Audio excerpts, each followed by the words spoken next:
আসসালামু আলাইকুম বন্ধুরা, আমাদের আজকের বিষয় দ্য ইনফিনিটিভ।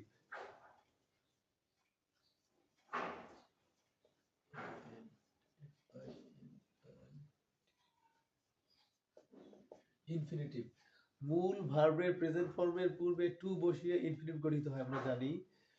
তো এটি কিন্তু সাবজেক্টের সাথে কোনো সম্পর্কিত নাই। হ্যাঁ, নাম্বার, পার্সন ও টেন্স অনুযায়ী এর কোনো পরিবর্তন হয় না। আমরা এখন ইনফিনিটিভের কিছু গঠন দেখব, যেমন হ্যাঁ প্রেজেন্ট ইনডিফিনিট ইনফিনিটিভ। এটা কি? আমরা একটা ভার্ব নেই, যেমন ডু, অথবা আমরা নিতে পারি গো। হ্যাঁ, মূল ভার্ব দিলাম। প্রেজেন্ট ইনডিফিনিট ইনফিনিটিভ, যেমন টু প্লাস মূল ভার্ব, তাহলে কি টু ডু, অথবা টু গো। হ্যাঁ, এখন হলো প্রেজেন্ট কন্টিনিউয়াস ইনফিনিটিভ। এটা কি? টু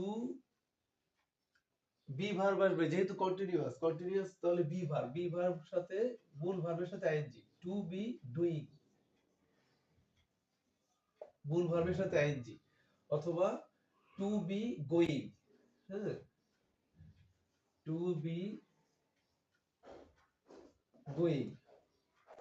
আচ্ছা, তারপরে present perfect infinitive. Present perfect infinitive, এটা কি হবে? To have. এটা কিন্তু এখন বি ভার্ব হিসেবে ইউজ হইতেছে, আমরা জানি। হ্যাঁ, তাহলে টু প্লাস বি ভার্ব, তারপরে কি মূল ভার্বের পাস্ট পার্টিসিপল, তাহলে টু হ্যাভ ডান। আবার কি? To have gone, go went gone. আচ্ছা, তারপরে কি? Perfect present perfect continuous infinitive, এটা কি হবে? Two have bin, two have been going. এই যে হ্যাভ বিন, এটা কিন্তু এখানে কি হইতেছে? Auxiliary verb. হ্যাঁ, এই অক্সিলারি ভার্বের সাহায্যে মূল ভার্বের সাথে আইজি যোগ হয়ে কি হলো? To have been going, to have been doing. হ্যাঁ, তারপরে আসতেছে আমাদের, আমরা এটা মুছে ফেলি, আমাদের present indefinite passive. Present indefinite passive. হ্যাঁ, তাহলে কি হবে? To be done. হ্যাঁ,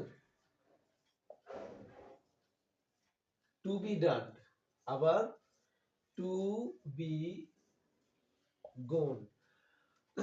প্যাসিভ ফর্মে আমরা জানি সবসময় মূল ভার্বের পাস্ট পার্টিসিপল গঠিত হয়।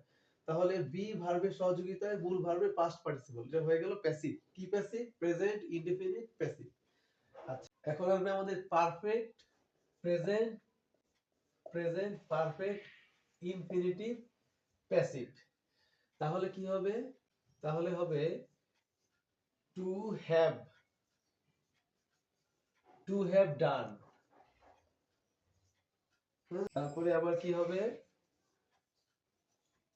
To have gone. অর্থাৎ অক্সিলারি ভার্ব হচ্ছে হ্যাভ, আর মূল ভার্বের পাস্ট পার্টিসিপল। আর প্যাসিভ ফর্ম তাহলে পারফেক্ট ইনফিনিটিভ প্যাসিভ। তাহলে কি হলো?